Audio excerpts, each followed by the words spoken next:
That is the electricity అదే within man. Vidyashakti, That is the అదే ఆత్మశక్తి, that is the power అదే of the Anantha spirit. Shakti, That's infinite. అదే అద్వైత శక్తి, That's non-dual అదే spirit. Sachchidananda Shakti. That is the eternal blissful state.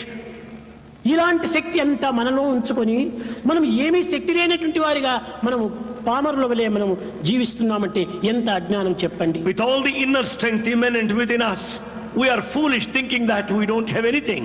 అన్ని మన యందే ఉంటున్నాయి. Everything is within. మన యందు లేనటువంటివి జగత్తులో ఎక్కడా లేవు. Nothing that's not present within us which is noticed outside. ఆ సచ్చిత్ ఆనందము మూడు కూడాను మన యందే ఉంటున్నాయి. That eternal truth, the bliss is within కానీ us. తెలియకపోవటం చేతనే Because we don't know that. పరదేశంలో ప్రవేశిస్తున్నాము, We go పరకర్మల్లో ప్రవేశిస్తున్నాము, we go to different places. తద్వారా మనకు లభ్యమవుతుందని ఆశిస్తున్నాము. We think that we would be able to acquire them. కనుక మనకు ఇది అవసరం లేదు. It's not necessary. తనంత తాను సెల్ఫ్ కాన్ఫిడెన్స్ డెవలప్ చేసుకోండి. Develop self-confidence. తన యందు ఉండినటువంటి ఆత్మశక్తిని విశ్వసించండి. Have full faith in the spirit. ఎవరిని Strength of మనం spirit. నిందించకూడదు. Don't criticize A anybody. మతమును మనం నిందించకూడదు. Don't criticize any religion. ఏ సమాజమును మనం నిందించకూడదు. Don't blame any society. నీ తత్వాన్ని నీవు ఉంచుకో.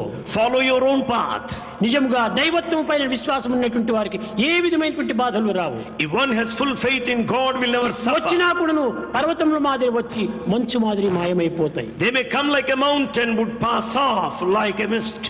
ఇలాంటి దివ్యమైనటువంటి భావాలు మానవుని యందు దివ్యంగా ఉండినప్పటికీ ఆ దివ్యత్వాన్ని గుర్తించుకోలేకపోతున్నారు. Though there are divine thoughts and divine feelings, we don't recognize the divinity. దినదినానికి ఒక్కొక్క వేషాలు మారుతున్నాయి మనలో. We change every moment. క్షణమునకు మనస్సు యొక్క ప్రభావాలు మారిపోతున్నాయి. Moment to moment, mentality changes. వాంఛలకు అదుపే లేదు. Desires have no check.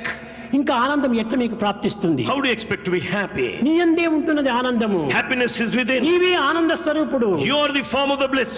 కానీ అయినప్పటికీ నీ ప్రయోజనం ఏమిటి? Yet what is the use? మన కాళ్ళ కింద భూమిలోనే సర్వ సంపదలు ఉంటున్నాయి. The entire whole wealth is present under the feet కానీ of the మనకు earth. తెలియకుండా పోవటం చేతనే వెల్త్ కోసం మనం అవస్థలు పడుతున్నాం. Because you don't know that, you suffer.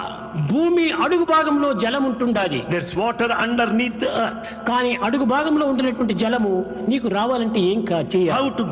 How to draw ఆ water? జలమునకు నీకు మధ్యలో మట్టి అడ్డంగా ఉంటుండాది. There is mud between you and the water underneath. ఆ మట్టియే ఈ జగత్ వ్యాపారంలో, ఈ జగత్ వ్యవహారంలో అవన్నీ తీసివేయాలి. This is the mud, the worldly fancies which have got to be ఆ removed. మట్టిని తీసివేస్తే తప్పక అడుగు భాగంలో ఉన్నటువంటి జలం మనకు ప్రాప్తిస్తుంది. When you remove the whole mud of the world, you will get the water లేక beneath. Otherwise, దాని లోపల బోర్వెల్ ఒకటి వేసిందంటే when once you install అది borewell there, చక్కగా కొట్టి కొట్టి కొట్టి జలమున్న స్థానానికి వెళ్ళి అడుగునున్నటువంటి జలమును పైకి తిప్పిస్తుంది. it will go dive deep and draw water out of the bottom. అది ఏ నామస్మరణ. That is singing of the నీ name of నాలుక God. పైన outside, and this is the cause for sorrow. అంతేకాదు, పాస్ట్ ఇస్ పాస్ట్. గడిచిపోయిన దాన్ని మనం విచారించుకోము. Not only that, don't think about the past, that is past. Past is past, forget the past. Forget the past, past is past. నడుచుకొని వచ్చిన road చూసుకొని వచ్చాం. నడుచుకొని వచ్చిన రోడ్డు చూసి వచ్చాం. The road on which you have come, what is the use of seeing that? నీవు ముందు road చూడాలనుకుంటావు. See the road ahead of you. నీవు భవిష్యత్తు గురించి కూడా విచారణ చేయద్దు. Don't worry about the future. Future is not sure.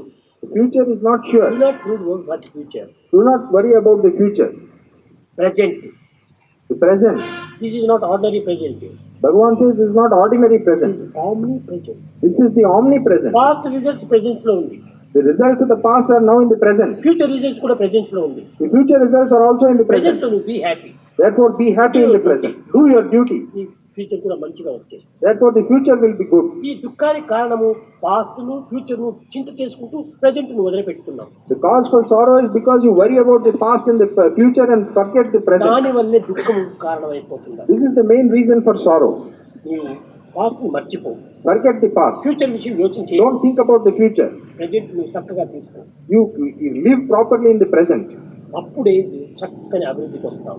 That this will be the correct way of achieving it. కనుక దుఃఖాన్ని మనం దూరం చేయాలనుకుంటే, Therefore, in order to put away the sorrow, ఈ ఫ్యాక్టరీలో ఉండినటువంటి వర్కర్స్ కూడా సరైనటువంటి మార్గంలోకి ఎక్కించాలంటే therefore guide the workers on the right Prema path. మార్గమే చాలు. This is the right path. ఆ love is God, live in love. Therefore, the right and love is God, live in love. తెల్లవారు లేచిన మొదలుకొని రాత్రి పరుండేంత వరకు ప్రేమతోనే మీ కార్యాలను ఆస్వాదించండి. From morning till night, always live in love. Start the day with love. Bhagavan says, start the day with love. Spend the day with love. Spend the day with love. Fill the day with love. Fill the day with love. End the day with love. End the day with love. ఇది నిజమైనటువంటి మార్గం. This is the right path. మనం నవ్వుతూ నవ్వుతూ Good and bad. కాలమాత్రిక సర్వము మారుతూనే ఉంటుంటారు. Everything is changing in this world. పుట్టిన తక్షణమే ఒక చైల్డ్ అవుతాడు. As soon as it's born, it's a child. వాడు 10 years బాయ్ అవుతాడు. After 10 years, it becomes a boy. 30 years man అవుతాడు. Becomes a man after 30 years. 75 years grand father అవుతాడు. Grandfather after 75 years. Child bye man grand father ఒకడే. కాలమార్పుకి ఇంత మార్పులు కలుగుతుంటారు. The child, boy, father, grandfather, all are one. It is only the change of time. అంతా కూడా కదిలిపోయేటువంటిది జగత్. This is what is always changing in the world. దీని పేరే జగత్. That is why it is called Jagat. జగత్ వచ్చిపోయేటువంటి. What comes and going, that is Jagat. ఏది permanent లేదు ఇక్కడ. Nothing is permanent here. ఏదైనా దుఃఖం వస్తే పాసింగ్ క్లౌడ్ అని దాన్ని పంపించు. Whatever is coming as sorrow, think that this is passing clouds and send it away. నీవు కూడా బాధపడవద్దు. You should not worry about it. మనం స్విమ్ చేసే సమయంలో మీరు పిల్లలు బాగా తెలుసు. When you swim, you also all know this very well. ముందున్నటువంటి నీటిని వెనక్కి నెట్టినప్పుడే మనం ముందుకు పోతాం. Only when the water is